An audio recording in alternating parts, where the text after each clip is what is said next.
तहत में 6 राज्यों और साथ ही 2 केंद्र शासित प्रदेशों की 49 सीटों पर अभी वोटिंग जारी है और मतदान शाम 6 बजे तक चलेगा। इसमें उत्तर प्रदेश की 14 सीटों पर भी वोटिंग हो रही है, जिनमें मोहनलालगंज, लखनऊ, बरेली, अमेठी, जालौन, झांसी, हमीरपुर, बांदा, फतेहपुर, कौशाम्बी, इसके साथ ही बाराबंकी, फैजाबाद, कैसरगंज और साथ ही गोंडा सीट शामिल है।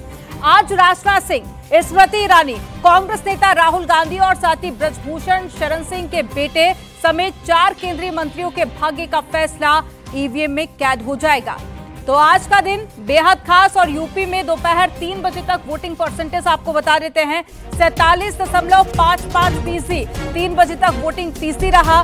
बाराबंकी में 55.34% मतदान हुआ। इसके अलावा झांसी में 52.44% वोट कास्ट हुआ। मोहनलालगंज सीट की बात करें तो 51.08% हुई वोटिंग और रायबरेली में 47.83% मतदान हुआ है। बांदा में 48.10% मतदान हुआ।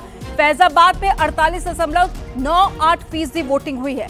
फतेहपुर में 47.23%। इसके अलावा अमेठी में 45% मतदान हुआ। कैसरगंज में 46%। गोंडा की बात करें तो 44%। कौशाम्बी में 43% और इसके अलावा लखनऊ सीट की बात करें तो 41.90% वोटिंग हुई है। जालौन में 46.22% मतदान हुआ है। यानी कि पहले 4 चरण के मुकाबले हम देखें तो इस बार वोटिंग परसेंटेज पहले के मुकाबले काफी बेहतर देखा जा रहा है और शाम तक जब धूप काफी कम हो जाएगी तो शाम के वक्त लोग बड़ी संख्या में निकलते हैं वोट कास्ट करने के लिए, तो माना जा रहा है शाम तक ये फीसदी और भी ज्यादा बढ़ जाएगा, परसेंटेज में और ज्यादा इजाफा देखने को मिलेगा। अलग अलग जगह की तस्वीरें हम आपको दिखा रहे हैं, 14 जगह की इससे पहले आपने तस्वीरें देखी। इसके अलावा अब तमाम सीटों की तस्वीरें आप देखिए, मुंबई से लेकर और तमाम दिग्गज सेलिब्रिटीज ने जो वोट कास्ट करने के लिए पहुंचे, केंद्रीय मंत्री राजनाथ सिंह, हेमा मालिनी, धर्मेंद्र और तमाम जो केंद्रीय मंत्री आज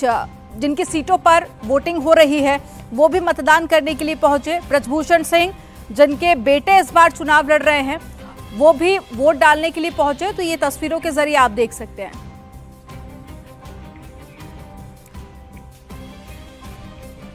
राजीव सिंह हमारे साथ पे जुड़ गए हैं, रायबरेली से ऋषभ मणि त्रिपाठी है अमेठी से। सबसे पहले राजीव मैं आप ही के पास में आऊंगी, रायबरेली की जरा तस्वीरें आप दिखाइए, कितना उत्साह है वोटर्स में और क्या मुद्दे हैं उनके, किन मुद्दों पर वोट कास्ट करने के लिए पहुंच रही है जनता? देखिए, रायबरेली को कांग्रेस का गढ़ कहा जाता है और यही कारण है कि 1952 से लेकर लगातार अगर बात करें तो यहां से कांग्रेस के जो उम्मीदवार रहे हैं वो निर्वाचित हुए हैं। आप देख सकते हैं तमाम लोग यहां पर वोट कास्ट करने पहुंचे हैं। आपने वोट डाला है, क्या मुद्दे हैं, किन मुद्दों को ध्यान में रख के वोट किया है?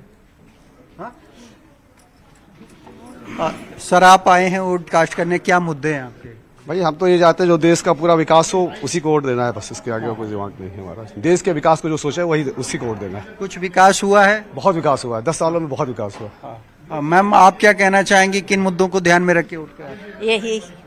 यही कहेंगे, हाँ वही कहेंगे। तो कुल मिलाकर आप देख सकते हैं क्योंकि 3 बज रहा है, अब उम्मीद जताई जा रही है कि वोटरों के आने का सिलसिला शुरू होगा। कुछ लोग हमारे साथ और मौजूद हैं। सर क्या लगता है किन मुद्दों को लेकर वोट करेंगे?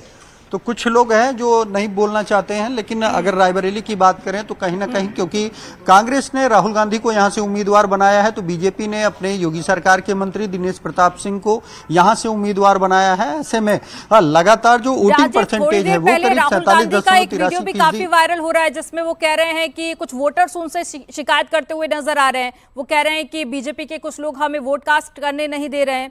तो ऐसे में उस मामले को लेकर क्या कोई अपडेट मिल पाई है? देखिए, इस तरह के आरोप और प्रत्यारोप दोनों पक्षों द्वारा, चाहे बीजेपी हो या कांग्रेस हो, दोनों समर्थकों द्वारा लगाए जा रहे हैं क्योंकि राहुल गांधी यहां से चुनाव लड़ रहे हैं। इसीलिए वो भी लगातार जो रायबरेली लोकसभा के तमाम विधानसभा क्षेत्र हैं, चाहे वो हरचंदपुर हो, बछरावा हो या फिर सदर हो, वहां पर लगातार जा रहे हैं। हर मतदान केंद्र पर पहुंचकर अगर वहां पर किसी भी प्रकार की समस्या है तो उसके जो वहां पर मौजूद अधिकारी हैं उनको बता रहे हैं। तो कुल मिलाकर यही है कि निष्पक्ष मतदान कराया जाए। और फिलहाल अगर देखा जाए तो रायबरेली से ऐसी कोई अप्रिय घटना सामने नहीं आई है जिसको लेकर चुनाव आयोग को संज्ञान लेना पड़े। और यही कारण है कि उम्मीद जताई जा रही है जिस तरह से वोटिंग हुई है, भले ही यहां पर अभी आपको मतदाता नजर ना आ रहे हों, लेकिन 47.83% मतदान 3 बजे तक हुआ है। ऐसे में उम्मीद जताई जा रही है कि 6 बजे तक जो यहाँ का वोटिंग परसेंटेज है वो करीब 60% तक पहुंच जाएगा। तो कुल मिलाकर एक अच्छा मत प्रतिशत यहाँ पर देखने को मिलेगा। लोगों में जो उत्साह है वो भी पहले के मुकाबले काफी ज्यादा बढ़ गया है, क्योंकि पिछले 4 चरण में हमने देखा कि वोटिंग फीसदी काफी कम रहा, लेकिन इस बार उम्मीद है कि काफी ज्यादा आंकड़ा बढ़ सकता है। अब अमेठी चलते हैं, जहां से ऋषभमणि त्रिपाठी हमारे साथ पे जुड़े हुए हैं। ऋषभमणि, इस बार की जो लड़ाई है वो काफी दिलचस्प रहने वाली है अमेठी में, क्योंकि एक तरफ कांग्रेस दोबारा से कोशिश करेगी सीट बचाने की, वहीं बीजेपी के लिए एक बड़ी चुनौती बनी हुई अमेठी सीट। ऐसे में जनता के क्या मुद्दे हैं और तस्वीरें आप दिखाइए, और कितना ज्यादा उत्साह है अमेठी की जनता में? देखिए, मैं इस वक्त अमेठी के GGIC जो गवर्नमेंट गर्ल्स इंटर कॉलेज है वहां उसके एक पोलिंग सेंटर पर मौजूद हूं। हालांकि ये बात सही है कि 12 से 3 के बीच में पोलिंग परसेंटेज कुछ डाउन हुआ था, लेकिन अभी मैं देख रहा हूं बीते कुछ समय से ही धीरे धीरे जैसे मौसम ठंडा हो रहा है, वोटर्स आ रहे हैं यहाँ वोट कास्ट करने के लिए। और जैसा आप कह रही थी कि 2014 तक कांग्रेस का गढ़ हुआ करता था अमेठी। स्मृति ईरानी यहाँ पर एक चुनाव राहुल गांधी से हारी, लेकिन 2019 में स्मृति ईरानी ने ये सीट राहुल गांधी से जीत ली। जो कांग्रेस का इसको गढ़ कहा जाता था उसको स्मृति ईरानी ने छीन लिया। इस बार स्मृति ईरानी फिर से भारतीय जनता पार्टी की कैंडिडेट हैं। वहीं कांग्रेस ने गांधी परिवार के बहुत करीबी और जो अमेठी में अक्सर बने रहते थे किशोरी लाल शर्मा, उनको अपना प्रत्याशी बनाया है। जितना हम देख पा रहे हैं, जितने लोगों से हमारी बात हुई है, यहाँ पर बहुत अच्छी लड़ाई है सीधे सीधे कांग्रेस और भारतीय जनता पार्टी के बीच में। हमने जो लोगों से बात की है अभी बात भी कर लेते। देखिए, कुछ वोटर्स अभी भी जो वोट कास्ट करके आ रहे हैं उनसे बात कर लेते हैं। देखिए माता जी, आप जब वोट करती हैं तो क्या सोच के करते हैं, क्या मुद्दा होता है, क्या किस लिए देते हैं? भाई सब आराम से सबका निकले, सब अच्छे से का केहू विजयी बने भाई, जे का भगवान बनावे आए। अच्छा, आप भी इतनी गर्मी में आ रहे हैं वोट डालने, जब आप वोट डालते क्या सोच के डालते, मुद्दा क्या होता है? उन्नत पे जाए, बस उन्नत के लिए देश की उन्नति हो। कांग्रेस ने अपना प्रत्याशी बदला है यहाँ पर, गांधी परिवार के काफी करीबी किशोर होता है, उनके बदलने का कोई असर पड़ने वाला है? कोई असर कोई असर नहीं हो रहा है। ठीक है, आप क्या अपील करना चाहेंगे? तो अभी भी वोटिंग परसेंटेज काफी अच्छा नहीं दिख रहा है, लोगों से कुछ कहना चाहेंगे? नहीं, हम कुछ नहीं कहें, क्या कहें, हम कहीं जाते आते नहीं। आपने वोट कास्ट किया है? हाँ, वोट कर दिए हमने। आप युवाओं से कुछ कहेंगे? हाँ, कि युवाएं आकर वोट दें बढ़िया और सरकार को सपोर्ट करें। आप जब वोट कास्ट करते हैं दिमाग में क्या चलता है, मुद्दा क्या होता है? कोई स्थानीय या राष्ट्रीय स्तर सभी का विकास हो और सब आगे बढ़े, बस।